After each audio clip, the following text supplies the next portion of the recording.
This episode of the Peace on Drugs podcast is brought to you by marijuana. Marijuana, the burning weed with its roots in hell.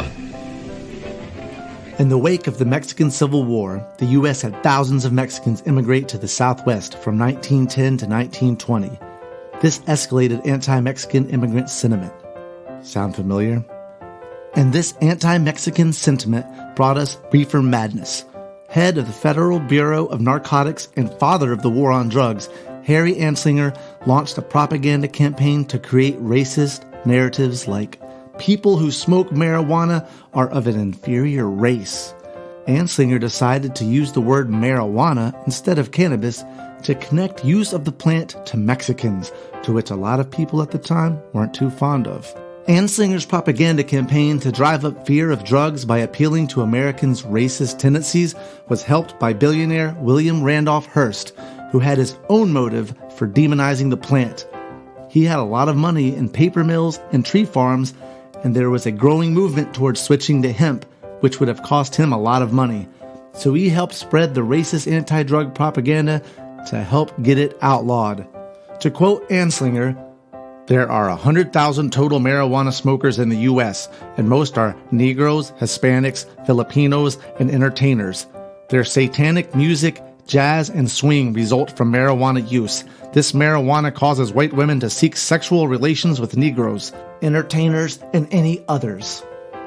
So remember, to be anti-marijuana is to be a xenophobic, racist asshole. All right. Today's guest is Kristen Jones, my sister. This is her third time being on the podcast. She has a lot to say because she listens to my podcast. She listened to the Opioid Crisis, so I wanted to get her opinion on that. Also, she majored in Latin American studies. She has her master's in this, so she understands more than most what's going on south of the border, hence why I chose that for our fake advertisement at the beginning, because of the racial things that are in the word marijuana and why we should maybe use the word cannabis.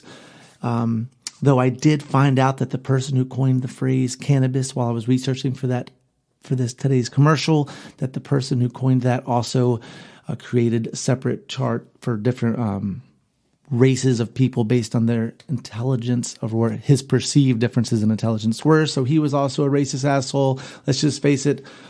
There's a lot of racism in the past that is still alive in the things that are happening and going on today. So me and my sister, we talk about these things. We talk about what's going on south of the border. We talk about the opioid crisis, and we talk about things from our past. I had a cool conversation. I went up to North Carolina. I was visiting, so it wasn't done in the studio. It was done in her kitchen. There are some noises and things happening around. That's what happens when we're not in the studio. But it was great. It was a chance, an opportunity for me to speak with her again and catch up with Kristen. I hope you enjoy this week's Peace on Drugs podcast with Kristen Jones. America's public enemy number one in the United States is drug abuse. Drugs are menacing our society. Any thoughts on the drug problem? I had a great time doing drugs. So tonight, from our family to yours, from our home to yours, thank you for joining us. This is the Peace on Drugs.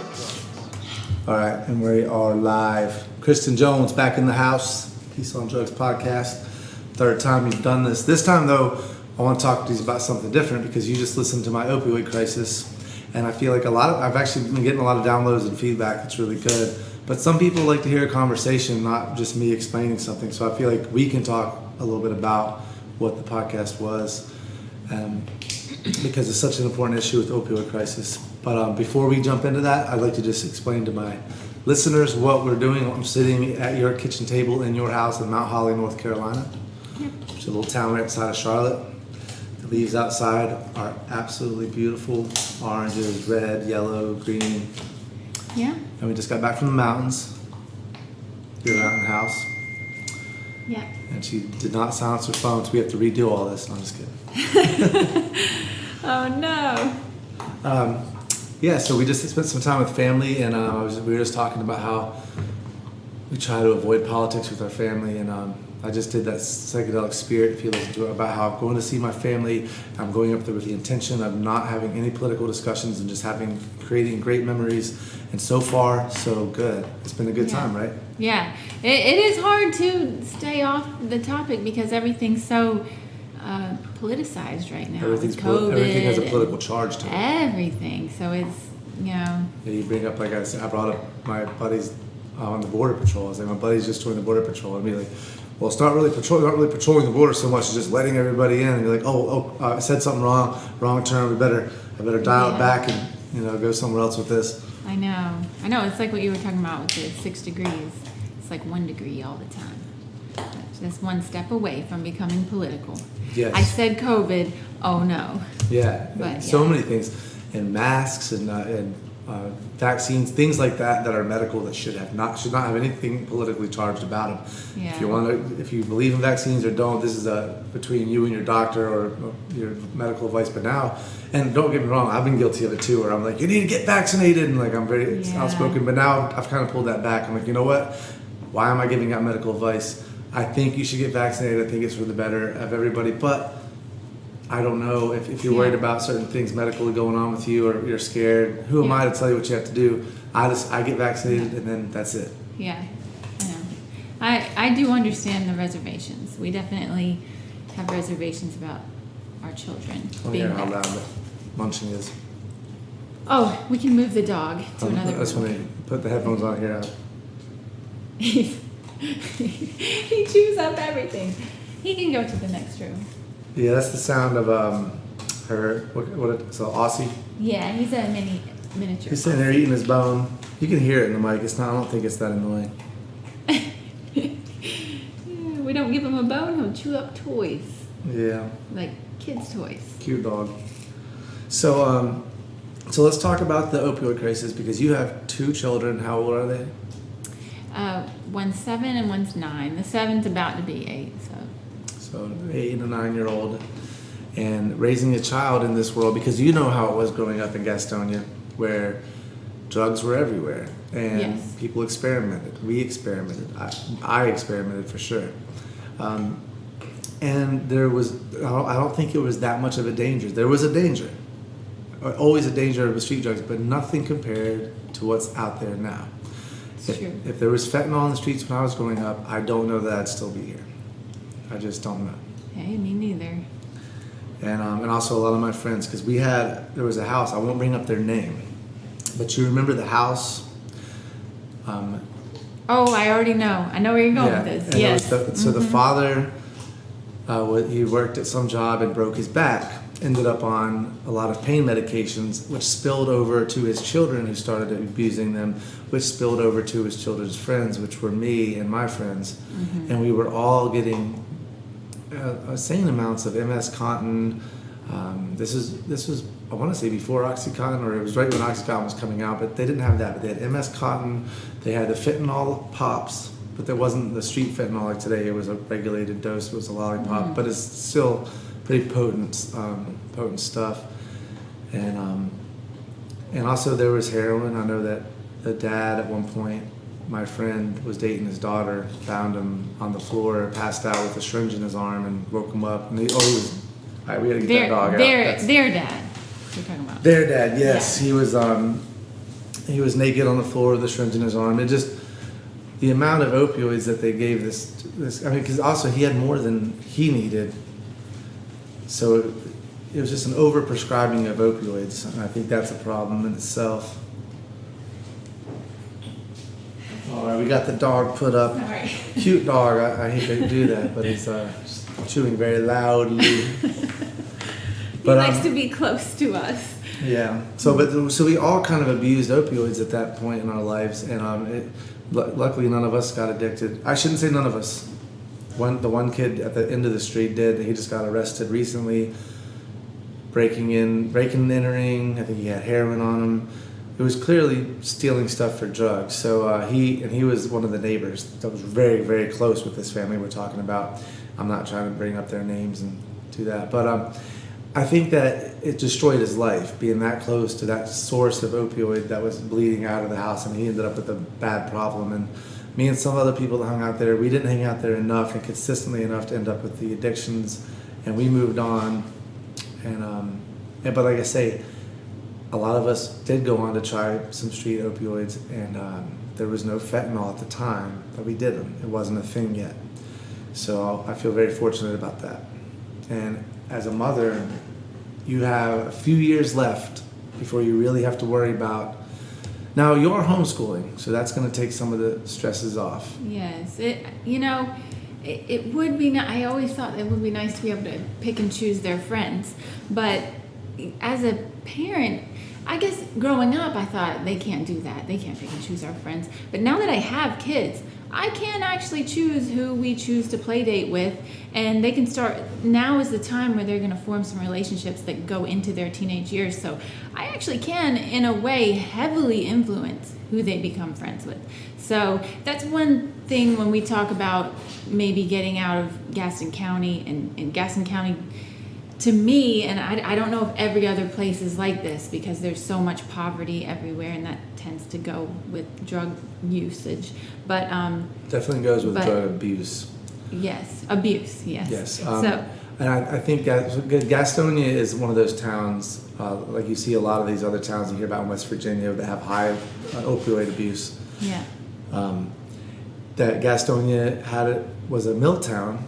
And when the textile jobs left, Gastonia's economy was devastated, and Charlotte was, Charlotte kind of left it behind. So Gastonia just became its own, because it wasn't close enough to Charlotte to really absorb a lot of the job security that Charlotte offered. It did, and some people got jobs in Charlotte, but it was just kind of a little outcast city, and it has a reputation to a lot of people, especially people around here. They know about Gastonia. There was an article Rayburn sent. Somebody said, what's the top 10 cities to get in a fist fight in North Carolina? Yeah. And they weren't going to allow Gastonia to be in the running because it was the obvious answer. That's what they said. It's so obvious. But Gaston County ended up winning because the next top 3 to Gastonia were all in Gaston County. So it's like Gaston County just takes the number 1 spot. Yeah. It's. I just feel like, I don't know if it was the circles we ran in or if it's just kind of overall, but I feel like Gaston County, Gastonia especially, has a lot of drug abuse, and I really don't want my kids growing up here and being influenced that way. So we do look at other areas and think maybe those would be better places for our children, maybe Boone. But I got to say this, though. Think about the kids that we knew who did not fare well in this city, and some of them who are no longer with us, and some of them who are in jail. They didn't come from very solid families. And that's a big part of it. You and I did. You and I got out. And Kyle Jones, your husband, he came from a solid family, and him and his brother are doing good. I feel like that's a big part of it. It doesn't mean that you and him didn't experiment when you were growing up, and that even experimenting can be deadly, and that in itself. But I don't think you're going to stop your children from ever experimenting. I think talking to them, when they get to that age when you feel like they might go to a party and drink, that you explain to them drugs and say, you might want to try some. And say, I'm not telling you this to scare you from doing it. I'm telling you because it's the truth. If you smoke some pot, I don't want to know about it, but it's not going to kill you. I don't think you should do it till you're in college, personally. I think you should really abstain. But that's not going to kill you. If somebody offers you some pills, they could kill you. So I do not think you should mess around with those, and just be honest like that. Because when you lie about pot and you lie about pills, it kind of puts them all in the same umbrella. Yeah, no, we talk about it some. We're not quite to the point where we feel like we have to nail down a solid plan yet, but we do talk about that, being honest with them and open with them. I mean, it's a really fine line being a parent, because you have to keep those boundaries where I am still your parent, I'm not your friend. I want to be your friend, to the extent that we have a good relationship, but I also want to be someone you look up to for good advice, and definitely don't want to lie to them about things, and all kinds of things, but definitely drug use is one of them. But I would agree with when you talk about access to drugs, the way easier drugs to access are drugs that are illegal. I mean, obviously we couldn't get alcohol. We just couldn't alcohol get is harder to get. You could get it sometimes. You have an uncle or somebody that would be willing to buy some for you, but it was never like they weren't happy about doing it, and they wouldn't do it often. And or you might have a friend's liquor cabinet that you raided. So every once in a while we'd have alcohol, but it was harder to get. way harder to get. It was. And 100% way harder to get. Yeah. Yeah, and I think if you take drugs like if you got heroin and these harder drugs to where they were legal for addicts to get, and people that had horrible problems that felt the need to try heroin, they could go to an actual doctor and talk to them about their problems and get these drugs, then they would not be on the streets the way they are, and fentanyl would go away. Also, a biggest thing that I talked about was the drug testing. If we had places where you could send or submit a sample of the drugs you purchase on the streets to be tested, because places like Spain and Portugal don't have legal drugs, they have decriminalized drugs. And if you have that, then even though people are still using drugs, and that even though the cartels or whoever's selling is still making the money, they're safe for the users, and the cartels will sell what they can get away with selling. In this country, they can get away with selling whatever they want because we can't test them. But in a country like Spain, when the drugs come in, people take them to a test site, go, this is pure fentanyl, and they don't buy from the dealer again. The dealer knows this, so now they have heroin, they have MDMA, they have LSD, all three safer drugs than those that are sold in this country under those names. Mm-hmm. So I think if we're not willing to legalize, which I'm telling you right now, this country's not going to legalize anytime soon. Hopefully marijuana, or I should say cannabis, gets legalized federally soon. That I could see happening, but that's about it. Everything else is staying off the table. So decriminalization is the next step, and that's what Portland's doing. California is talking about it. That's the next step, and if we could do that, then I think your children have a better chance at least having a safer environment. Yeah, absolutely, absolutely. Yeah, all the crime and the bad things that these gangs and cartels and people do to because of the illegal activity of producing and selling the drugs. If that was taken significantly out of the picture, that would... Well, because think about it this way. If you have a legitimate business, who is your security? The police are your security because you have a legit business. If you're selling drugs, who is your security? It's yourself. Yeah. And when I would grow up, I would go into these, I don't want to say bad areas, but they were, or just, poor areas. And I would go buy pot from some dude that was 19 years old, and he'd have guns all over his house, like fully automatic bullets laid out on the table. He's cleaning some of them, and he'd have his pot. And it was almost like an intimidation thing. Like, I'm going to sell you this, but just so you know what I have here, so you don't ever try anything on me. And it wasn't just for me. I don't think I was ever a threat to this guy. Like, I'd come in, my 15-year-old, he was cool. But it was just for everybody else that came through there. And then I've seen another one of my friends went there to get drugs from the guy next door, or went to sell him. The guy said he wanted to buy some from him, and he bought him a quarter pound, and the guy came out with a shotgun and took it from him. And so these things happen in a illegal drug market. When I went to Colorado and I bought pot, I never felt like I was in danger of somebody running up with a shotgun. Can it happen? It can happen at a liquor store. You can definitely be involved in robbery in a legal situation, but it's highly less likely because they can call the cops, and the robbers know that. If you're an illegal drug dealer, they're not calling the cops, and the robbers know that. Yeah. No, I like your podcast.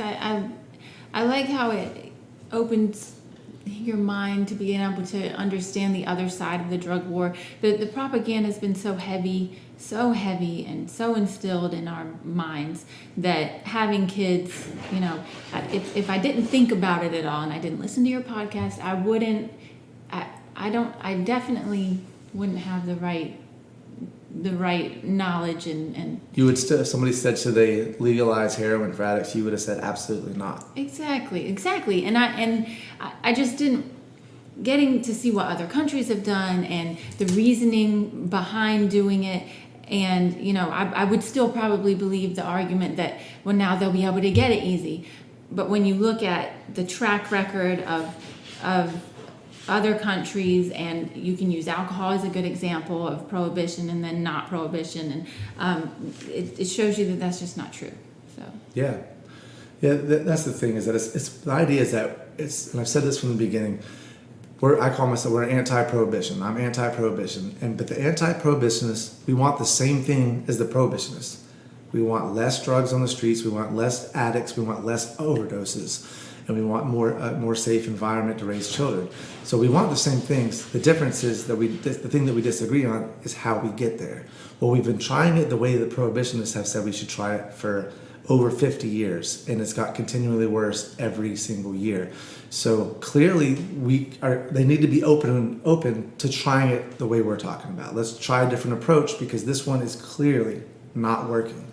Yeah. And like I said in the podcast, maybe we spend more money and make harsher penalties, but what's the number that we have to spend before we start seeing it go the other way and we start seeing a decrease? And I don't know if there is a number, but are we willing to spend it? And it's all to get people to not get high. Yeah, and it is crazy. And I agree with your argument about, it's what people want to do. I want to have a drink so I don't feel nervous when I'm talking to people, and so I can go out and socialize and just kind of let loose. I want to have a drink and do that. But I also might want to do a more hard drug. I argue that alcohol is one of the hardest there is. But sometimes people like to get a little cocaine because if I feel a little tired, I got to give a presentation. Boom. And I have friends that are doctors, lawyers that I've done cocaine with. They don't talk about it openly. So when you think about somebody who does cocaine, you don't think about successful people, but they do it. Exactly. No, that's true. And that's true. And that stigma, even I'm sitting here thinking about what I actually want to say, and I don't want to say it. And there's that stigma. And it's really not right that there's a stigma about drug use that's so ingrained. And so I'll just go there. So twice in my life I've done ecstasy, and I will say it is an amazing drug, and it was super fun. And as an adult, and if I knew I could take a safe, have a sitter and do it in a safe environment, just me and my husband, I would absolutely do it again. I would love to. It was amazing. I'd love to feel that feeling again. But right now, you can't do that. You can't do it. And that's the thing, is it's good for relationships. People get married, they're married for a long time, you have kids. Sometimes being able to do that recharges relationships sometimes. And they're great things. They're also curing PTSD with these drugs. Yeah. And we had somebody who watches our dogs sometimes said that they had a great experience their first time. And this is an older lady. And she said, not older lady, I should say she's probably 20 years older than us. But she said, her and her husband did it one of the first times they met. They fell in love, and they haven't done it since, but they have their 20th anniversary coming up, and they want to do it again, and they thought of us. So they asked us. And I had to be honest. I'm like, for one, I can't even get it for myself. I probably could if I looked for it, but I'm too scared to do it because of the fentanyl, and it's in so many things. Now, if I had a good source, I would think to get some and get some test strips, but it's not easy to get right now. And it's just, everything's so dangerous. And also the test strips don't tell you how much is in it. So that's another thing. You might test for fentanyl, which most likely will, and most likely will have a safe amount in it because they usually get it right. But you can't just take that, roll the dice like that, because if they got it wrong slightly, it could be lethal. So I just say I'm not touching that stuff until I want to go to Barcelona, for instance. I said, next time Radiohead goes on tour, if they're in Barcelona, I'm going to see them there because I know I can get good drugs and go to see a good show where I'm not going to feel like I'm going to die. Yeah, and it's really not right that we're not allowed to do that. Right. The government has told us, all these people that are like, government shouldn't be able to tell you anything. Okay, well, the government has told us the only drug you are allowed to do is alcohol. That's it. You can't cigarettes for caffeine. Yeah, okay. Cigarettes for caffeine too. Oh. Crazy dogs. But Maggie, what you doing? So, but it's really not right for them to be able to tell us that. No, it's not. Let me pause this for 1 second. Yeah, so because I mentioned that in the podcast, it was something I read, one of those books I was reading for the research. But yeah, just like the idea that MDMA, which is a far safer drug than alcohol, we're not allowed to take it. And it's a great drug, therapeutic. There's a lot of therapeutic potential there. And alcohol doesn't have a lot of that. I mean, it does have some bonding therapy. I believe alcohol does have a slight therapy the Navy SEALs use this technique. After they go through the training, they've weeded out the people that weren't strong enough mentally, and they get a group of guys together that are going to be going on missions. They figured out letting them go out and get drunk together is a strong bonding mechanism. So I think there is some kind of therapeutic things about alcohol that we can use, but there's also a lot of negative things from alcohol that outweigh the positives probably 100 to 1. Yeah. And everyone knows this. We're talking to, if someone's listening to this right now, they either grew up in the 60s or later, they smoked a lot of weed. They probably did a lot of other drugs. I mean, everybody knows that it's ridiculous, especially that marijuana is not legal yet, that people are still going to jail and getting criminal records and ruining their entire lives for little bits of marijuana. It's freaking crazy, because seriously, alcohol, you don't, there's bar fights, there's aggression, there's drunk driving, there's all kinds of things, and that's legal, that's okay. Well, drunk driving is not okay, but it's legal to buy alcohol and consume it, and yet none of that would happen if you were high. None of it. And that's another thing that bothers me. Every time you talk about legalizing cannabis, you hear people say, well, how do we stop people from driving on it? I want to say, well, is it a problem? Like, yeah. Are people getting high and running stop signs and killing families? Because and alcohol, this does tend to happen. It's still less people, even with alcohol, than they make it sound like. More people are killed with texting and driving than drunk driving. But nonetheless, drunk driving can be very dangerous. But is smoking pot dangerous when you're behind the wheel? I mean, if somebody's clearly blazed when the cop pulls them over, then the cop doesn't need to, how do I know if they're high? You can tell if they're too messed up to drive. You absolutely But if somebody smoked a joint and they smoke regularly, they're fine. Don't worry about it. Yeah. I mean, but this is fear mongering that's been going on through our society, to where anytime you talk about legalization, people freak out. They go, oh no, what's going to happen to my kids? It's like, they might not get arrested for something they might choose to do. That's one thing that might happen if we legalize. Yeah, it's so much better. I know. I hate, when I think back, I think how many times our parents told us, don't smoke weed, it's a gateway drug. Don't smoke weed, it's a gateway drug. So the first time I was ever sitting in a room with you and Shannon and Justin, and I think we were at Travis Huffseller's house, and I was like, I'm going to smoke weed for the first time today, I'm going to do it.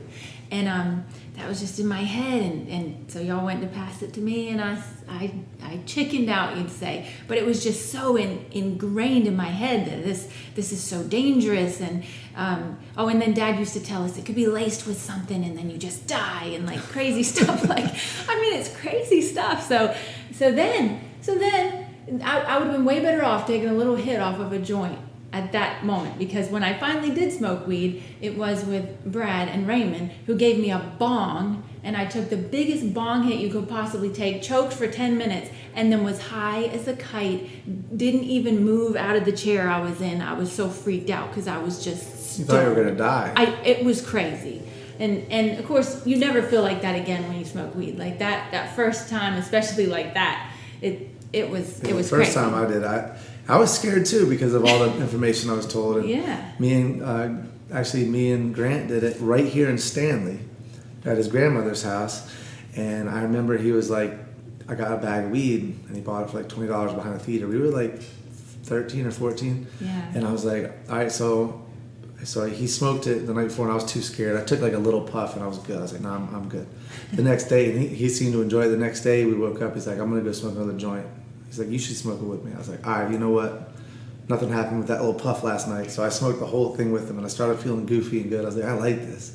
And next thing you know, it was like full-blown trip. Like I remember I had these brand new Airwalks Mom bought me, skateboard shoes, and I was like, and it was raining. I was like, I gotta make sure I don't mess these shoes up. And I'm walking, I'm being very careful, don't mess your new shoes up. And then all of a sudden it was like fuck the shoes. I'm just like walking through mud puddles, laughing, like I can't feel anything, and it was so much fun. And I remember I went home, I was still high when I got home, and Mom had this thing, if you answer the phone, and say hello, and the person on the other end doesn't immediately say hello, that means it's a telemarketer, because it takes them a minute to click, so hang up. So I picked up the phone, and I didn't say hello. I just waited for a minute, and I was like, no one's saying hello. So I hung up. Mom's like, you didn't say hello. It's like, oh, I forgot that step. It's hello, then if they don't respond, then hang up, not just wait for it. So I'm so high. That's hilarious. Oh, yeah.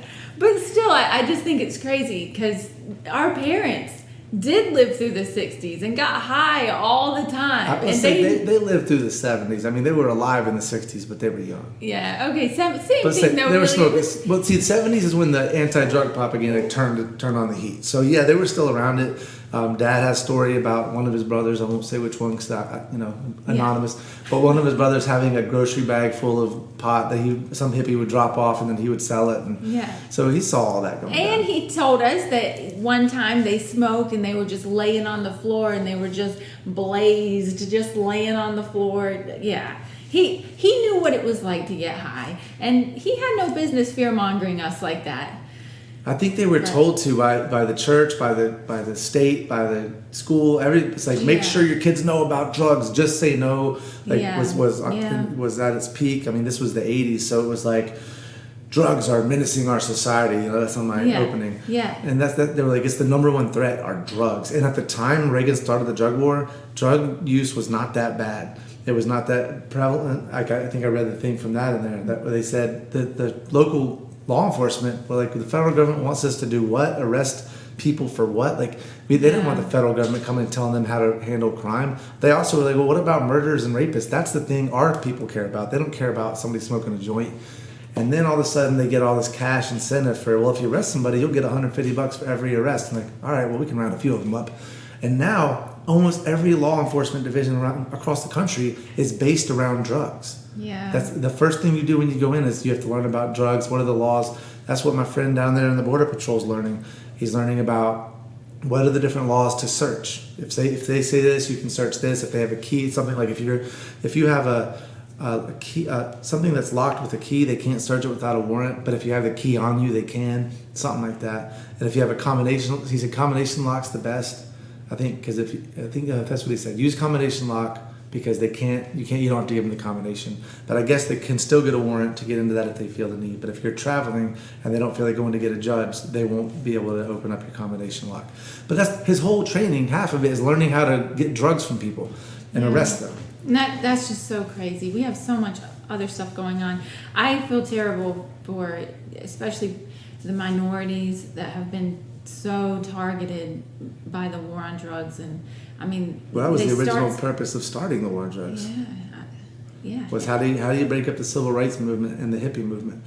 Well, you can't arrest them. You can't arrest them for protesting war, and you can't arrest them for the color of their skin. But some of them like to use drugs, so we can start kicking in doors, and then they could plant drugs. They could, whatever they wanted to do, they could do it. In these jazz clubs, a lot of the black musicians in the jazz clubs were smoking pot, but that was probably before the '60s, wasn't it? That's when it started though with Anslinger, was jazz clubs, go in there, arrest people. But when Nixon came in, it was the hippies were smoking pot and doing LSD, arrest them for that. And what I read was the black community's heroin was the thing they were getting arrested for. But I haven't read a lot about that, other than that little bit I read about Nixon said, arrest the blacks for heroin, the whites for pot. But I didn't know that heroin was that big in their communities unless they just were, I don't know. Either way, they started the war on drugs to target those communities, and it's been used that way ever since. Yeah. I remember going up and hearing people say things like, well, you can't tell me, like people with racist thoughts that would be like, well, tell me this, why is half the prison black and they only make up 10% of the population? Yeah. Like that's clearly because they're inherently evil? Like what are you saying? Yeah. But it's like, no, it's clearly because the criminal justice system targets them. Yes. Exactly. It's like clearly what you're saying is that our country's fucked up. Yeah. But you're saying it's their fault. Like look at their arrest record. Like exactly. That's when they talk about the systemic racism. That's what they're talking about in the criminal justice system, in the prison system, in all of that. Yeah. Do people go overboard and get in all these Bill Mayer calls them the woke people get crazy about stuff. Yeah, but is there systemic racism? Absolutely, and that's an obvious place where it is. And I don't know. The arguments from the other side that is crazy. It is crazy, and they don't live in reality. They live in the reality that makes them feel the most comfortable, and the reality that, like for instance, if you were born with you're white, you're a white man, you didn't go to college, but you got a great job through a friend of a friend, whatever, and you moved up in the company, and now you're about to retire. You don't want to think that any of that was handed to you. You are a hard-working American who didn't have to ask for a handout, and you got what you want. And when someone talks about reparations or something, you go, "Oh, these lazy do-good nothings," and you've created the reality where everything you believe is how it really is, but you're not willing to see what it was. You don't know what it was like growing up in Baltimore, where selling drugs on a corner was pretty much your best option for a job, and then you get a criminal record, and then say you have a family member that dies in the custody of a police van. Remember that when was that Freddie Gray? Is that his name? He was apprehended by the police. They had him in the back, and we don't know if he tried to like get out of his handcuffs or whatever happened, but he got banged around in the back of the paddy wagon and he died. And I put something on Facebook, like I was like, so somebody else, I won't say who it was, somebody we're related to said, well, for the wages of sins is death. Oh God. So I was like, are you serious? It's like, the wages of sins is death. He wasn't even found guilty yet. He was being taken. And then they're like, well, you should see his rap sheet. And then they said, of course you sympathize with a drug user because you used to be a druggie too. It was a family member of mine who said that. And I didn't even think, well, it didn't offend me because I was like, but then somebody else was like, you need to tell your sister to take that down. Oh, sorry, tell that person to take that down. I gotta edit that out. So, I don't have to edit anything out. That was said on Facebook, and I feel like that's a lot of mentality. They're like, well, they shouldn't be doing crime. It's like, well, you don't even know what it's like to have any. You have no idea what it was like growing up in Baltimore. Yeah. Like I've watched The Wire. I know a little bit. From an outside perspective, I can see. But also, I read a lot of this stuff. Read The New Jim Crow. That book blew my mind on how they keep on finding ways to screw over the black community, and they just keep moving it. And even the woman who wrote the book, Michelle Alexander, said she got a lot of letters from black women who thanked her because they all blamed their sons or their baby daddies or who like for not being there, like the fathers and the sons and the brothers were never there for their family. It was always them raising children on their own, and they blamed them. They're like, why can't they be there for my children? Why they keep getting arrested? They keep getting in trouble, and they didn't realize that they weren't seeing the whole picture. They weren't realizing that their brothers and their sons and their fathers, they were all swept up in this movement to keep them down. Yeah. And then when they saw it, they go, oh, so now they have forgiveness for them, and they've actually went and visited them in prisons, and they said since reading that book, it really opened their eyes to what happened to their own loved ones who were that close to them that they couldn't even see. Yeah. They still had the blame on them, and that's the way the system's designed. Make everybody think it's their fault, and that's exactly what they did. And the fact that it's working in their own communities, I mean, it's crazy. Yeah, that is it. Yeah, that sounds like a good book. The New Jim Crow. Yeah, it's a great book. But so here we are in Mount Holly, North Carolina. Yeah. We just got back from the mountain, so I got an RV. If you hear some of the noise in this podcast, it's my wife's doing laundry in the other room because we have an RV parked in the front yard. Yeah. Van life for 1 week. We got the dogs with us. Been having a great time. It's you do about halfway through any vacation, I start to miss home. I start to be like, is it almost over? It's like, no, you got a few more days. You got a few more people to see, which I'm excited about seeing. Yeah. But I'm also like, I kind of want to go home. It's because you live in sunny Florida and it's kind of dreary outside. He was being very optimistic when he's talking about the leaves. Cause I disagree with that. I live in Florida, and when you live there, it's got its ups, but I get really tired of the palm trees and I don't. I get tired of the heat. But looking out here and seeing the fall, I miss having fall. We don't have fall. Like I still eat pumpkin lattes and pumpkin spice, pumpkin pie, and I try to make myself get in the spirit. TJ on his last podcast talked about it. I gave him an Oktoberfest. He goes, and he's from up Pennsylvania, so it's even more of a season. He's like, I can't get into the pumpkin stuff and the Oktoberfest stuff. He's like, it feels inauthentic down here. And I was like, shut up. Like, I'm trying to get in the mood and you're ruining it. But I love this time of year. But so anyway, I just wanted to talk to you because you listen to my podcast and you've been on this podcast a few times. And every time you're on it, we talk about what's going on south of the border, and none of that's changed. What's weird though is that I've had people listen to the podcast, people in the family, who are extremely build the wall, get them out of our country. And I feel like when they listen to my podcast, it opened up their eyes to when we brought up the part where it's not just they're bringing drugs into the country. They're not bringing them in here and dropping them off and knocking on doors. Who wants to buy some drugs?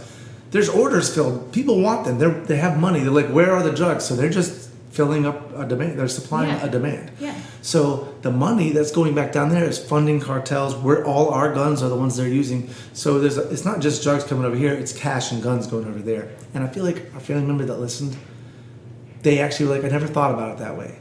And then they went right back to acting like they did never even that thought never occurred to them, and they went right back to just being get them out of my country, build the wall. Yeah. Like you didn't listen to anything we said because it's. I do believe in having a border and having a country, but I also believe in having compassion for people that are extremely been devastated by a drug war that we created, been devastated by economic pressures that we've put on them and trade policies that we've put on them to keep them down. Absolutely. So I think it is some of our responsibility, if not all our responsibility, to help those countries rebuild. And if we do that, that's good. If every dollar we spend on a wall, if we help spend it in the drug war and to rebuild those countries, they wouldn't need a wall. Yeah. There's a reason that we don't have to build a wall for Canada, because they have a strong economy. They haven't been devastated by a drug war or trade policies. So they're not wanting to come down here and get jobs picking fruit or whatever. That these people are coming up here to pick fruit, do stuff you don't want to do. We have a huge shortage in restaurants. You know who cooks all your food? Yeah. It's the Mexicans and the Hispanic people, absolutely, yes. and who builds all of the houses and actually does a good job and has work ethic and are great people. I can't even deal with all the haters on the yes. I was thinking when you were talking about the opioid crisis should be called the opioid regulation crisis. I was thinking the immigration crisis needs to be called the refugee crisis at the southern border, something like that, because it's absolutely a refugee crisis. They don't want to, they don't even want to have to come here. They like it in Mexico or wherever they're from. If it was safe and that's where their family is. Why would they want to uproot their entire lives and come here? It's not safe there, and the United States has imposed this imperialist, we're a giant, and we've imposed economic policies and all kinds of, on every single nation south of the border. We've completely screwed them, wrecked their economies, put in only people that care about our big corporations like we always do, and then we're mad when they're trying to come up here after we've funded the cartels and created a horrible situation in their country, and then we're just mad that they're trying to come up here and work and overall be great people. They have an awesome culture of family, loving the family, and they're great people. It's just ridiculous. I don't want to hear anybody have to say anything bad about Hispanic people coming across the border. It just makes me so mad. But okay. I like what you said, though. It's all about how we phrase things in this country that make headlines and that put fear into people's hearts, like the opioid crisis. It's a drug problem. No, it's a regulation problem.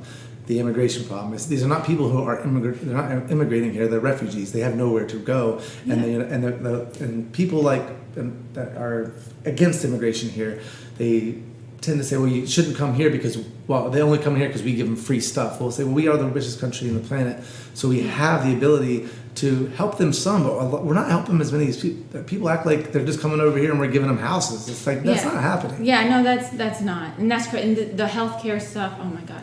But this isn't supposed to be political. But I do think, though, I mean, how this relates to the drug war is so, the drug war is really the biggest problem in these countries. And that's the reason that you have the human trafficking and all these other things that they complain about. These are all funded by drug cartels. If the drug money stops, there's not enough money in human trafficking alone. I mean, I don't know. I've not done the investigation on this to be 100% sure, but I'm pretty sure that without the drug money, the other kind of things would be easier to bust up. But the drug money it makes these groups so powerful that they get away with a lot. And I really think that it's very simple. I shouldn't say simple what you do because it involves legalizing drugs in this country, and that's not simple. It's not going to happen. But if we did legalize cocaine and make places that people could go, like, oh, you like to do coke on a Friday or Saturday night, you can go to this place. They kind of keep an eye on how much you do, talk to you, make sure you're doing all right, and then you buy some cocaine and you can take it to the club or whatever you want to do. And then you keep the cocaine production coming from Peru and Colombia, and you keep the groups that are transporting it. You let all the cartels still have that job. You just legitimize the job, legitimize the trade, and create free trade, and then allow the Mexican government to work with those people. And then all of a sudden, so then you have a strong economy, you have jobs created that are not murderous.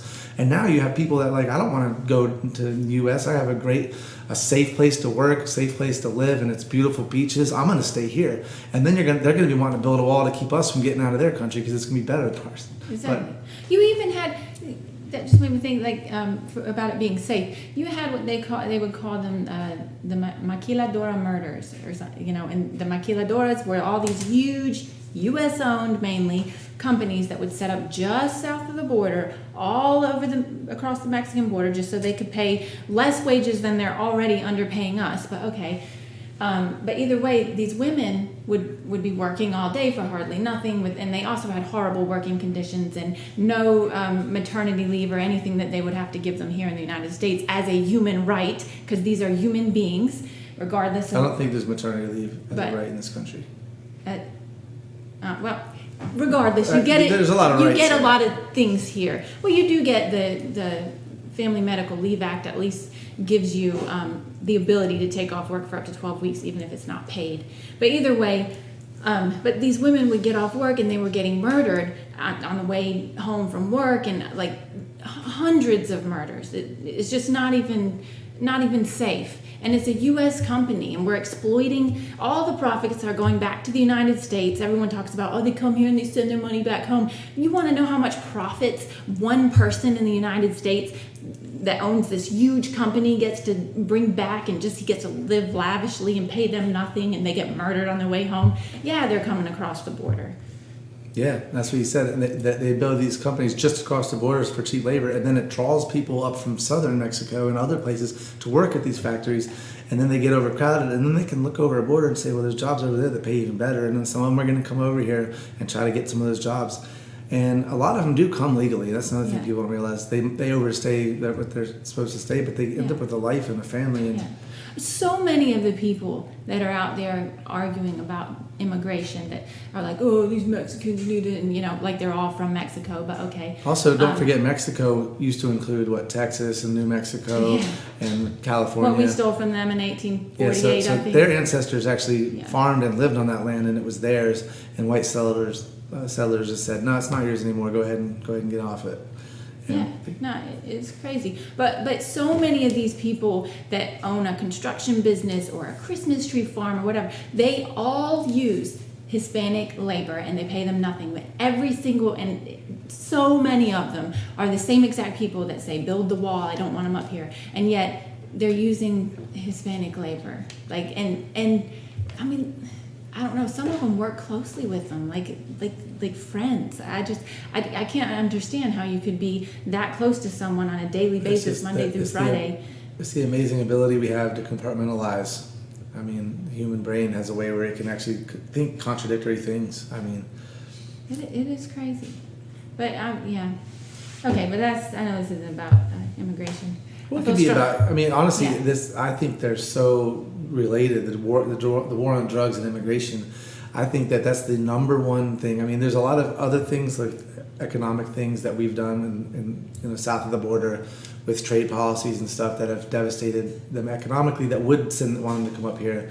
But the drug cartels is the number one reason right now why they're fleeing, because these are things you don't think you can quite comprehend. Whether you have walking to work, they said it used to be the first time that there was, because what happens is the drug cartels are at war with each other. So they send a message, and it might be like, all right, we're going to cut off a hand and send it to them in a box. Well, then the next one they have to up that. They we can't just send a hand, we got to send a head. So they send a head. And the next one's like, all right, we got to post a body on a stake and put it up on the top of the church or something crazy. So they keep upping the craziest thing they can do to make themselves seem like they're the most dangerous, because that's how the drug turf thing kind of works.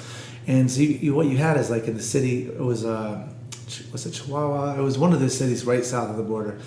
And was it Tijuana? It wasn't Tijuana. It was I don't remember, but it was in the Chasing the Scream, but basically, so people were on the way to work. There was like a body in the road or something, and they freaked out. Everybody was like just so scared about what they saw and devastated that there was a body.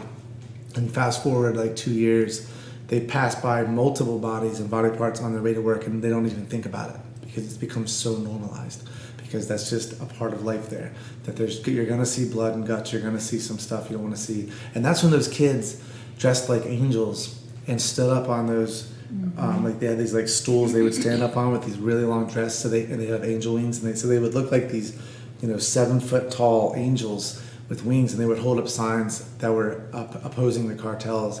And they said it was one of those brave things that they could have done. And so far, none of them had been murdered by the cartels, but they said every day they were asking for it.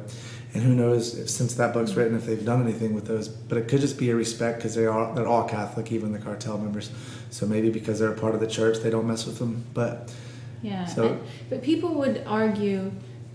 People, would argue that they need to, then the Mexican government needs to do something about it. They need to get the police to do something about it. Okay, here's what's going on. And this is a really broad, but this is exactly, this is generalized, but this is what's going on. U.S. companies and foreign companies take all of the wealth out of the country and send it home. And if they say, like Costa Rica made some laws that so much of the profits have to be reinvested in their economy, well, if you do too much of that, the U.S. company is going to go to India or somewhere else. And you have to have a source of money, right? So that's going on that level. So they don't have the capital that they should for the wealth of products that they and labor and everything that they have in their country. They're not making money that way. Then on the drug war side, you have cartels being funded by people in the United States basically buying their drugs. So you are funding the criminals and underfunding the government.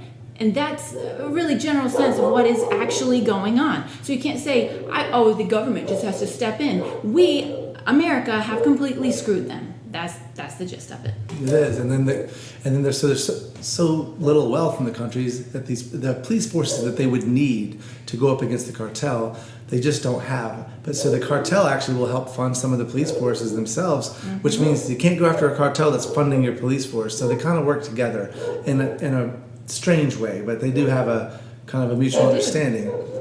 This dog is picking them up very loud. Yeah, it's a lot. She was saying some really important stuff there, and the dog's just kind of crazy. Yeah. That gets real loud. Sorry. I thought it'd be better if they were outside. If they're not barking, it's great. I think maybe Meg came out. I think she did. They're concerned about your dogs, so. Yeah, I understand. We need to let them all play together. It's not raining. They can go out in the yard right now. Yeah, they could. Well, but we don't have to. Well, we can wrap it up. I just wanted to do a little podcast because I'm here in town visiting, and every time we visit, we talk about some interesting stuff, and it's a lot of our family disagree with us on these things, so it's fun to get together and just talk about them. And I'm hoping to get Mom on the podcast tonight if I have enough time. We're not going to talk political stuff. I'm going to talk to her about, I'm going to ask her some of the questions about, like, why did you and Dad feel the need to spread the anti-drug propaganda? Like, did you believe it yourself at that point? Because so ask some of those kind of questions, see what she says. I'm curious because I think it's easy to get swept up when there's a big movement in the country to go a certain direction, whatever that direction is. And some people are more susceptible to being swept up in those tides, especially when they're political tides. And that was a Republican-led initiative with Reagan, and our family was very, they're very Republican, so I think that they got swept up in that tide, which might have been, almost like in a way, like what's the word I'm looking for? Where they, like, had it been a Clinton initiative, they might have been very against it, but it was a Reagan initiative, so they're almost going to believe it, just blindly go. I never thought about drugs that way, but now that he's saying it, this makes sense. Yeah.